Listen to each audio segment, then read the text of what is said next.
With only one episode left of The Owl House this season, and only 3 double-length specials coming for Season 3, the Day of Unity is now just 24 hours away for our characters, so I thought I'd break down their plan and how it will likely play out in the season finale, and how it will set up the third and final season of the show. But really quick, I'm going to let you guys know that 1 week after the finale airs on Saturday, June 4th at 10 a.m. Pacific Standard Time, we will be having a live stream Q&A with the cast of The Owl House, where we will get to talk to Sarah Nicole Robles as the voice of Luce, Zeno Robinson as Hunter, aka the Golden Guard, Sissy Jones as Lilith, Mela Lee as Kikimora, Deb Dotzer as the voice of Gwendolyn Clawthorne, and Eden Regal as the voice of Basha.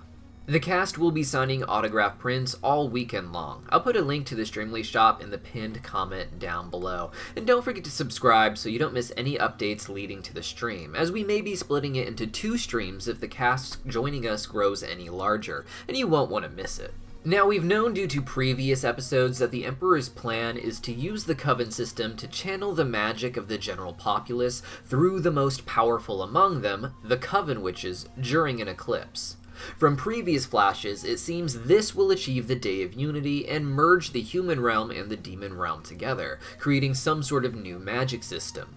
Until recently, Belos had us believing that this was the will of the Titan, but we now know that this has more to do with Belos' own plans and the strange entity known as the Collector who killed Titans, but was trapped beneath the Boiling Isles Titan after a battle with him.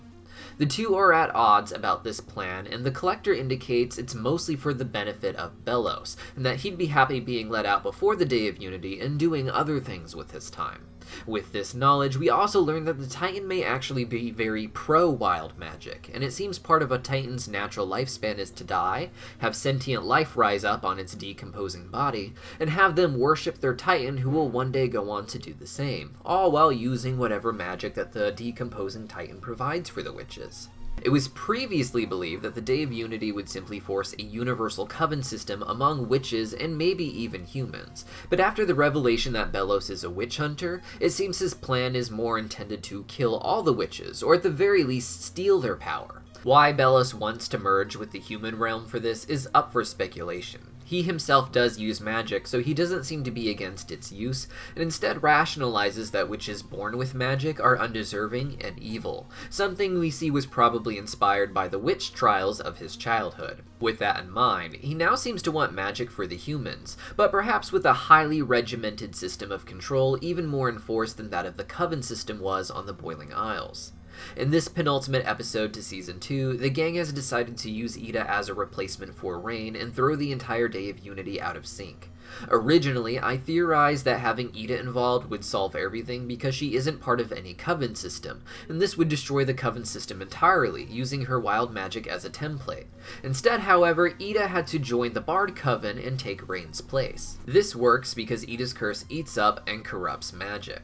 With that in mind, she's the only one who can do this, not Lilith. Even though she has the same curse, she has virtually none of the experience that it took Ida decades to master. Now, while this plan is great and all, we know that using the curse in this way could potentially kill Ida as well, though it will seemingly still destroy the entire spell on the Day of Unity in doing so, which is part of the plan and everyone's just not acknowledging it.